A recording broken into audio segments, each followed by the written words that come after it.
Sometimes we can't let the good things in, even when they surround us in abundance. Maybe you find yourself in a situation in life where something that you once longed for, something that you once really lacked and really needed, like love or physical affection or validation or understanding or support, is finally present in your life. And maybe for a long time growing up, those things were missing. At least one of them, maybe most of them were missing. You finally have it.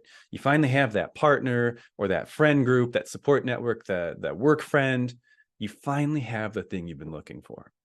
And you know that it's available to you. But when it's offered to you, when it's present, it feels like something blocks it. You can see it. You can logically understand that it's there, but you can't feel it.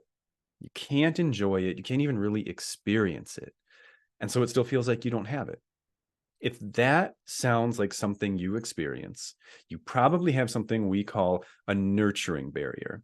And I'd be shocked if you didn't, to be honest, because I have to think once I learned about what a nurturing barrier was, my first thought was like, doesn't everybody probably have this? I'll explain why shortly. But nurturing barriers are essentially subconscious internal habits that we develop as coping mechanisms for things we needed that were absent in the early period of our life. Really quick, if this is your first time here, my name is Dr. Scott. I am a licensed clinical psychologist. I create social media content as kind of my side job, if you will. I'm also the author of a book called For When Everything is Burning. And if you happen to like what I have to say today, I would be more than honored if you felt like it was worth checking out my book, which is available on Amazon and on Audible as an audiobook. So, nurturing barriers. The reason that we develop these barriers is because we have needs. All people have needs, right? There's no way around that. We have needs. And when we're young, we have no ability, little to no ability, depending on how young we are, to meet our own needs. So babies have needs, right? Children have needs. Adults have needs too, of course, but adults can, for the most part, meet their own needs. A child usually cannot. A baby definitely cannot. And so you're basically just at the mercy of whatever system you are assigned to early on in life. And that system may or may not have been equipped to meet your needs. And I can almost guarantee that your system at least fell short in one area, because almost every system does, because no one is out there saying, yeah, I had a perfect childhood. I had perfect parents, perfect extended family, perfect teachers, perfect coaches, perfect friends. Life doesn't work that way. So all of us, to some degree, are let down by the systems we're put into, and we all have to find a way to cope with that. The other thing about being, a kid or a baby is that if your system is failing you, if your needs are not being met by your system, you can't leave, right? Like, not really, right? Like, if you're an adult and you realize, wow, everything around me, like, really is not giving me what I need, you can move, you can change jobs, you can find a new place to live, you can find new people, you're mobile, you have the ability to change what's around you. As a kid, you generally do not have that ability, right? So whatever your system was lacking in growing up, you just didn't get it. You just didn't get to have that thing. And when a need is either really inconsistently met, like maybe it wasn't never, right? Maybe it was like every now and then I got this thing, but it wasn't very often. And also it was just kind of random and sporadic when this need would get met. Like once a year, my dad would like give me a hug just randomly out of the blue. And that was it, right? Other than that, I'm not saying this is me. These are just hypothetical situations. Like, other than that, I didn't grow up in a physically affectionate family. So my need for physical affection was not met. Or no one ever expressed that they were happy with what I did. Whatever work I did, it was never good enough. So I never got, acknowledgement for the quality of the work I did or the effort that I put in, except just every now and then someone would randomly say good job, but it seemed really just unpredictable when that would happen. Or in some cases, it was literally never. Some environments simply do not have the ability to meet certain needs. And so that's what creates these nurturing, but that's the setting that creates the nurturing barrier. But the reason the nurturing barrier itself gets created, the reason that you as an adult maybe feel like something is blocking your ability to receive these various forms of nurturing, is that when you're a kid and a need is not met, you really only have two options. Because like we just explained, you don't have the option of like going out and finding other ways to meet that need. Your two options, if your environment is lacking in the ability to meet your needs, are one, suffer. That's one option, right? Not a great option. Or two, learn to ignore the need. Learn to shut off the part of yourself that feels the desire for that need to be met. I'm going to give you two examples here. One is a really concrete, simple to understand one, but it's physiological in nature. The other is emotional, right? So food insecurity, although not, it creates emotional issues, but it is not in and of itself an emotional issue, right? It's a physical issue. People who grow up facing a lot of food insecurity often as adults have difficulty accessing their hunger cues, meaning they don't necessarily know like when they're hungry. Sometimes people who have grown up with long-term food insecurity, they have to like eat by a clock. They have to set timers to remind themselves to eat. It's not that they don't need food as adults, of course. It's that by necessity, they learned to ignore hunger cues because the feeling of being hungry and having no food is miserable, right? But they had no choice. There was no food. It was not available. So they could not meet the need. And they just started to ignore the need because that was their only coping mechanism.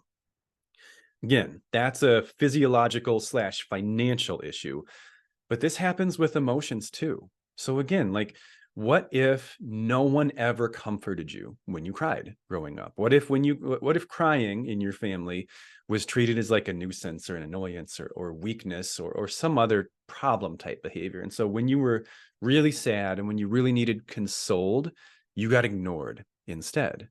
What do you think is going to happen to that feeling of needing to be consoled when you're sad? The same thing that happens to the hunger cues of a person facing food insecurity. You realize this need is not going to be met.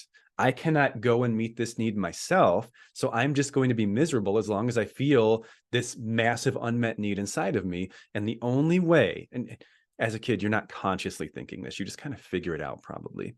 The only way I'm going to not be miserable in this situation is if I just stop feeling this thing, is if I just stop needing this thing. And so at some point, you figure out a way to not feel the need anymore. Now, again, just like with food insecurity, it doesn't actually remove the need. We don't have the ability to do that. We need what we need. They're not choices.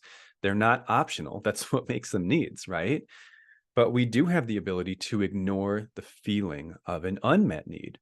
All humans, all mammals, I think, have the ability to do that.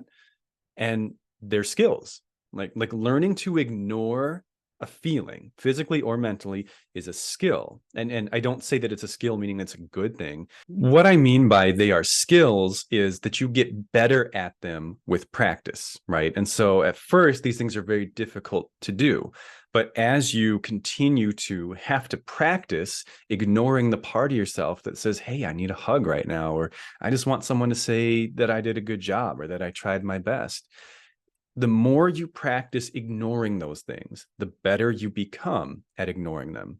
And like so many skills, you can get to the point where they are automatic. You know, I know this is kind of like a cheesy metaphor to use, but it's kind of like riding a bike. You know, when you first start learning how to ride a bike, you have to consciously think about, you know, the movement of your legs and the positioning of your hands and things like that. But after some certain amount of practice, you can just hop on a bike and ride, and you really don't have to think about what you're doing at all. That's how every skill works. And that's how nurturing barriers are formed. We get good at numbing out from the parts of ourselves that need things that were not available in the environments we were in our formative years, in our younger years. We don't automatically just like drop those walls once we're in a situation where the ability to get that need met exists. So in other words, I'll go back to my example of like growing up in a household where you were never comforted when you were crying. Okay.